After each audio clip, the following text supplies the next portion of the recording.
j'ai imaginé une petite métaphore toute simple pour expliquer comment fonctionne la vie, à quoi on sert, vers où on va et qui on est.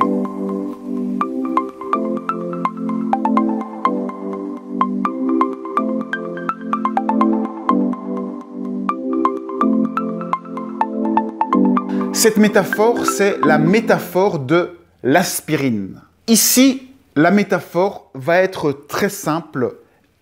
L'aspirine, c'est votre âme. L'aspirine, c'est votre âme, c'est-à-dire que c'est comme un CD de jeu. Dans cette aspirine va être codé tout un jeu, comme par exemple, ça pourrait être un jeu qui s'appellerait Découvrir l'amour. Et donc, dans ce jeu, il va y avoir tous les scénarios, etc., tous les scénarios pour pouvoir expérimenter ce qu'est l'amour.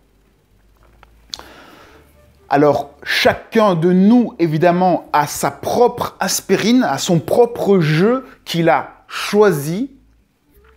Quand je dis « il », c'est l'intelligence suprême à créer tous ces jeux. Donc, une aspirine est égale une âme, est égale une personne. Donc, on a une aspirine, ça c'est votre âme. Votre âme, c'est donc un potentiel de réalisation et d'expérience. Ce sont tous des embryons d'expérience qui ne demandent qu'à se révéler. Et pour se révéler, c'est-à-dire créer des bulles, eh bien justement, on a besoin que des bulles se forment pour que l'aspirine puisse s'exprimer. Eh bien, on peut imaginer que pour que les bulles de l'âme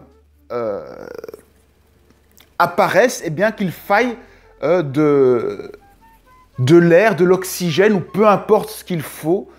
Lorsque les bulles apparaissent, eh bien, une bulle qui apparaît est égale à un corps physique. Une bulle qui apparaît lorsque l'on met l'aspirine dans l'eau, eh bien, c'est un corps physique qui apparaît. Rappelez-vous, c'est une métaphore. Donc, lorsque une bulle apparaît, c'est tout un monde qui apparaît. C'est par exemple votre monde. Cette bulle, elle va grandir, elle sera petite et puis elle va grandir et puis elle va exploser et mourir. Ça, c'est simplement votre vie. Votre vie, c'est simplement une bulle d'aspirine. Ça va très vite. Ça vous permet de vivre une expérience. Lorsque cette bulle apparaît, eh bien, c'est une partie de ce qu'il y avait en potentiel dans la matière compactée de l'aspirine qui se révèle, que vous pouvez voir. Imaginez-vous que vous êtes dans cette bulle, eh bien, vous voyez que tout l'extérieur, que tout l'intérieur de la bulle reflète plein de couleurs et plein de choses. Et c'est dans cette bulle, c'est dans votre bulle que vous expérimentez de plein de façons ce qu'il y avait à découvrir.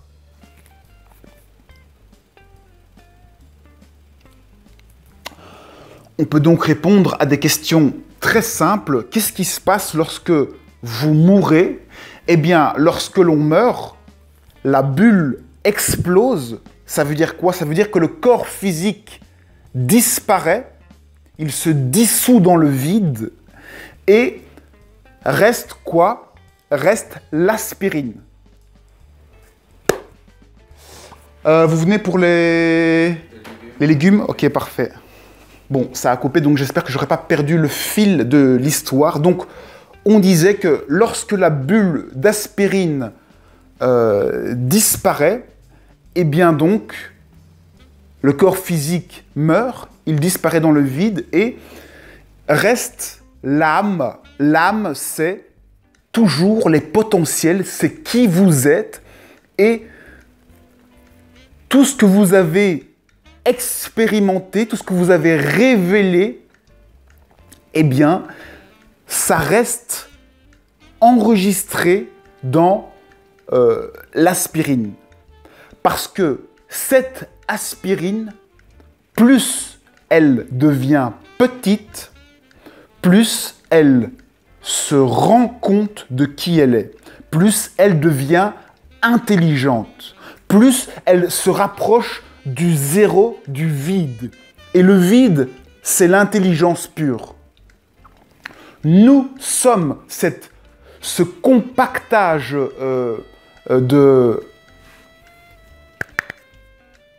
potentiel, nous sommes du potentiel compacté qui donne une forme visible, c'est l'aspirine, une âme, et cette âme, plus elle devient petite, plus elle devient subtile, plus elle devient intelligence, plus elle a de liberté, parce qu'elle réalise qu'elle est cette âme et qu'elle peut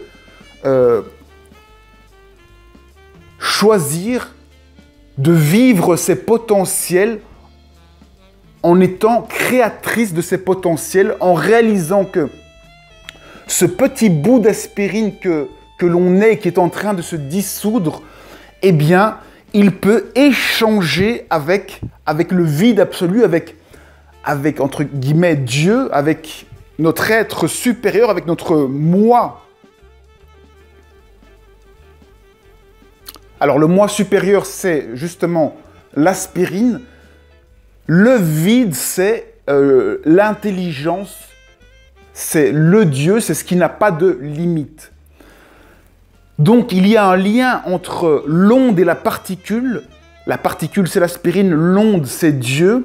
Et plus l'aspirine est petite, parce qu'elle s'est dissoute, plus son lien avec Dieu, avec l'intelligence, est puissant et fort, et plus l'aspirine est libre parce qu'elle se rend compte qu'elle n'est pas limitée à cette aspirine.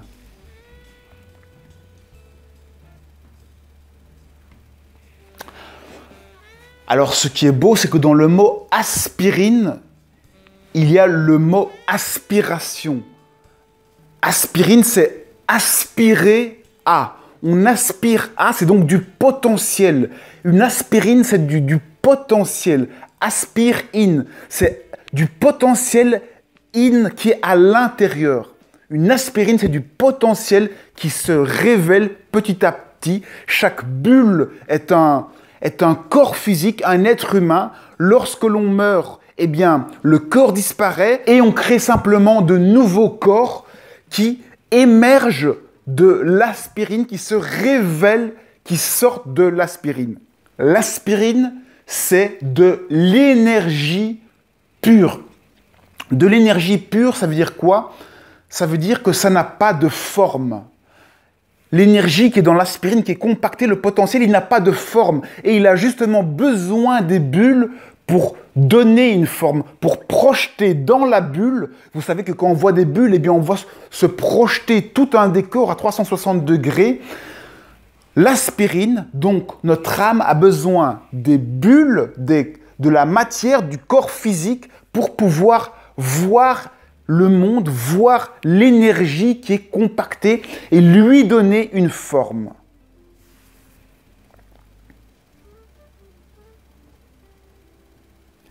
Et chaque fois que l'on voit un petit peu plus de toutes ces formes, de tout ce qui est révélé, eh bien on comprend un peu mieux qui on est, on comprend mieux le sens de la vie, et ainsi de suite. Plus l'aspirine devient petite, plus on comprend qui l'on est au fur et à mesure des expériences qui sont amassées par l'aspirine. Alors, cette aspirine, cette âme, comme elle n'a pas de corps physique, elle a absolument besoin de bulles pour exister. Une âme n'existe pas sans corps physique. L'âme, elle peut communiquer avec le corps physique parce que c'est une énergie pure. Elle peut communiquer, mais elle ne peut pas exister.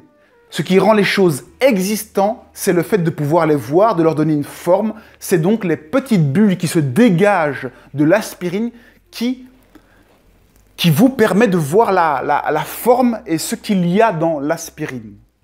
Donc, lorsque l'on meurt, eh bien, oui, on va encore voir des images, on va encore voir des bulles, on va encore voir des bulles d'aspirine, parce que ce sont des bulles d'aspirine qui sont dans d'autres bulles d'aspirine. On va encore voir des images pour pouvoir communiquer justement avec notre âme. Notre âme est une créatrice de bulles d'aspirine, d'expérience, afin d'expérimenter ce que l'on est. Et comme vous le savez, une seule aspirine peut créer plein de bulles en même temps pour pouvoir goûter comme des papilles gustatives avec plusieurs parties, de son corps, une diversité d'expériences. Donc, si ça se trouve, chaque être vivant ici est une bulle d'aspirine pour une même expérience. Peut-être que la Terre est une de ces bulles d'aspirine et que nous sommes dans cette bulle d'aspirine. Alors j'espère que je n'ai pas été trop compliqué avec ces bulles d'aspirine. C'est un concept très simple qui donne des réponses très claires sur ce qui arrive après la mort, sur comment nos guides communiquent avec nous. Nos guides, c'est simplement notre âme qui essaye de nous envoyer des informations sous forme énergétique parce qu'elle ne peut pas le faire autrement que par des bulles d'aspirine. Les bulles d'aspirine sont un moyen de communication, un moyen d'exploration, un moyen d'exploration de quoi? Eh bien simplement de nous-mêmes, de qui nous sommes fondamentalement.